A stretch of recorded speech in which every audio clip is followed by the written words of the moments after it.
अब जो खबर हम आपको बताने जा रहे हैं उसने हरियाणा की सियासत में भूचाल ला दिया है। जो राम को लाए थे हम उनको लाएंगे गाने से मशहूर वे सिंगर कन्हैया मित्तल की मुश्किलें अब बढ़ गई हैं। तो आपको बता दें कि जो है हरियाणा की राजनीति को ये नया रुख भी दे रहा है। इसी पर देखिए हमारी ये खास रिपोर्ट।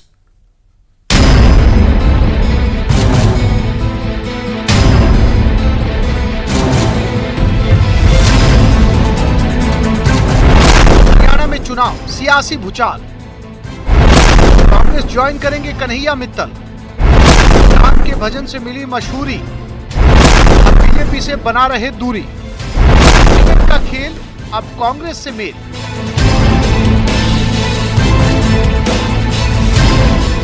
जो राम को लाए थे हम उनको लाएंगे गाने से फेमस हुए सिंगर कन्हैया मित्तल के एक ऐलान ने हरियाणा की सियासत में भूचाल लाकर रख दिया है। चारों तरफ अब सिर्फ इसी बात की चर्चा हो रही है कि दौसा के मेहंदीपुर बालाजी में कन्हैया मित्तल ने ऐलान किया कि वो शीघ्र ही कांग्रेस ज्वाइन करेंगे। हालांकि उन्होंने ज्वाइन करने की तारीख का खुलासा नहीं किया। मन में है, जल्द से जल्द करेंगे और जब करेंगे सबको पता लगेगा। एक बात तो सामने है कि बीजेपी द्वारा आपका जो पंचकुला से टिकट कटने के बाद में आप इस तरह का कदम उठा रहे हैं। नहीं, ऐसा कुछ नहीं है, ना मैंने पंचकुला की बात करी थी, ना कोई टिकट कटने की बात है। मेरा मन है, जैसे हर नागरिक का एक विचार होता है कि मैंने कहीं जुड़ना है जाके, तो मेरा मन है वहां जुड़ने का। भगवान श्री कृष्ण के भजन गाने वाले और सनातन की बात करने वाले सिंगर कन्हैया मित्तल का कहना है कि वो कांग्रेस में रहकर भी सनातन को बढ़ावा देने का काम करेंगे। सनातन किसी एक पार्टी का नहीं हो सकता। देखिए, मैंने जो गीत गाया था वो मैं खुद सनातनी हूँ, तो इसलिए मैंने उसको प्रमोट किया है। कांग्रेस में जाके मैं सनातन को प्रमोट करना थोड़ी ना बंद कर दूंगा। और दूसरी बात कि जो हमारे को सुनने वाले हैं या चाहने वाले हैं, उनसे ही हम लोग बनते हैं कलाकार, और उसी भावना को समझते हुए कि सनातन सिर्फ एक पार्टी से नहीं चलता। जिस भी जगह आप सनातन की सेवा करना चाहें आप कर सकते हो, कोई उसमें आपत्ति नहीं है।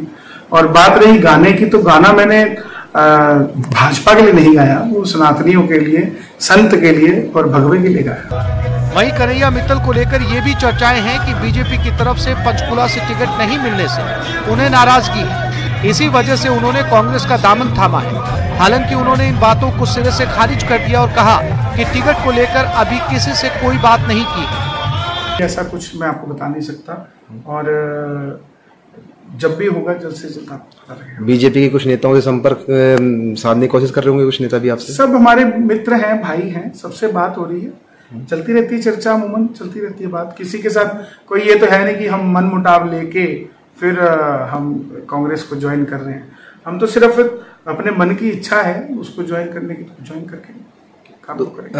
अच्छा, एक लास्ट सवाल मैं पूछना चाहूंगा, बीजेपी से दूरी बनाने का रीजन सबसे बड़ा क्या रहा है? बीजेपी से दूरी बनाने का कोई रीजन नहीं है। कोई ना मैं पहले नजदीक था, ना मैं अब नजदीक हूँ, ना मैं कभी नजदीक था। हाँ, बीजेपी के लोगों से मैं संपर्क में था क्योंकि उनके कार्यक्रम करता था। मेरे गीत को सब सराहते थे और उनका थीम सॉन्ग वो बना। मैंने तो कभी उनके लिए स्पेशल गाना कभी नहीं बनाया, मेरी मन। वहीं चुनाव लड़ने को लेकर भी स्थिति स्पष्ट की और हरियाणा में आगामी विधानसभा में टिकट के निर्णय पर भी बयान दिया। कांग्रेस में शामिल होने के बाद में कहां से चुनाव लड़ने की इच्छा है आपकी? कोई ऐसी मन की इच्छा नहीं है कि यहाँ से लड़ना है कि वहां से लड़ना है। अभी ज्वाइन करते हैं, फिर देखते हैं क्या होता है। Okay sir, thank you. बहरहाल हरियाणा के प्रसिद्ध गायक कन्हैया मित्तल के कांग्रेस ज्वाइन के बयान के बाद राजनीति का रुख बदल गया है।